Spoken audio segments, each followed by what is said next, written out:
एक बार की बात है, शाम का समय था। जंगल में काली घटाएं छाई हुई थी। काली घटाओं के कारण जंगल में बिजली गिर गई थी और जंगल में आग लग गई थी। उस जंगल में एक सुनहरे बालों की बहुत सुंदर हिरनी रहती थी। वह शाम को एक नदी किनारे पानी पीने के लिए आई। उस समय उसने नदी के अंदर अपनी चिंता भरी परछाई देखी। उसके चेहरे पर चिंता दिख रही थी, क्योंकि जंगल की आग में उसका घर जल चुका था और उसे अपने बच्चों को जन्म देना था। वह हिरनी 3 महीनों से प्रेग्नेंट थी और उसे दर्द भी होने लगा था। तभी उस हिरनी ने सोचा कि वह अपने बच्चों को जन्म इस नदी के किनारे ही कहीं अच्छी जगह पर दे दे। अचानक से हिरनी को नदी के किनारे झाड़ियों में से कुछ आवाज सुनाई दी। तभी उसने अपनी तिरछी नजर से उस झाड़ियों की ओर देखा तो उसे एक परछाई दिखाई दी। उस झाड़ियों में एक शिकारी शिकार करने के लिए अपनी बंदूक में गोलियां भर रहा था। वह उस हिरनी का शिकार करने के लिए सोच रहा था। हिरनी पहले से ही बहुत घबराई हुई थी और उस शिकारी को देखकर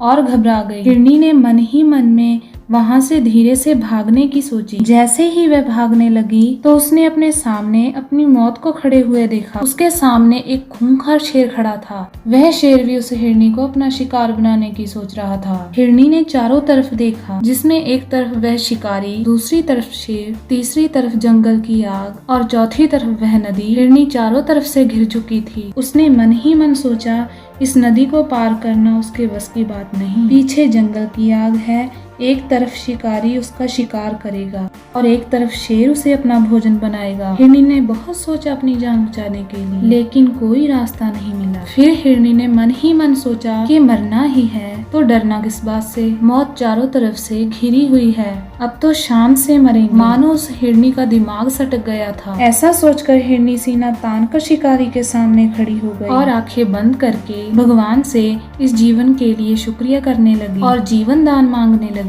तभी शिकारी अपनी बंदूक में गोलियां भर चुका था और वह बंदूक को हिरनी की तरफ करके कंधे पर बंदूक रखकर हिरनी को शिकार बना ही रहा था कि एक अजीब सी घटना वहां पर घटी। जंगल की आग से एक चिंगारी उछली और वह चिंगारी शिकारी की आंख पर आ लगी। वह शिकारी अंधा हो गया। शिकारी का निशाना हिरनी की ओर से चुक गया और शेर की ओर घूम गया। शेर वहीं पर घायल हो गया और वहीं गिर गया। बिजली की गर्जना के साथ वहां पर बारिश होनी शुरू हो गई। बारिश होने से मौसम बहुत ही सुहावना हो गया और जंगल में लगी आग भी बारिश के कारण बंद हो गई। इस सुहावने मौसम में हिरनी ने 3 बच्चों को जन्म दिया। इस कहानी से हमें अपने जीवन में ये सीख लेनी चाहिए कि हमें कभी अपने जीवन में परेशानियों से पीछे नहीं हटना चाहिए। खुलकर समस्याओं का सामना करें और भगवान पर भरोसा रखें। भगवान सबका भला करता है।